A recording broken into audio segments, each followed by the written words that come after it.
கொடுக்கப்பட்ட எண் அணியிலிருந்து விடுபட்ட எண்ணை தேர்ந்தெடுக்க. இங்க கொடுத்திருக்கிற அணி பாருங்க, கிடைமட்ட வரிசை பாருங்க. இதுல முதல் கிடைமட்ட வரிசை பாருங்க. முதல் எண்ணை கியூப் பண்ணி இரண்டாவது எண்ணை வகுத்துருங்க. 2 கியூப் 8, 8 4ஆல வகுத்தா 2.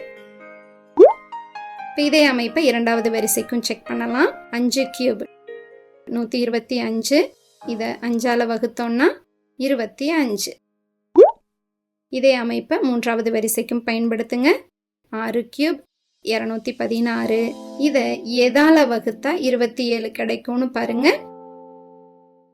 8. எனவே விடுபட்ட எண் 8.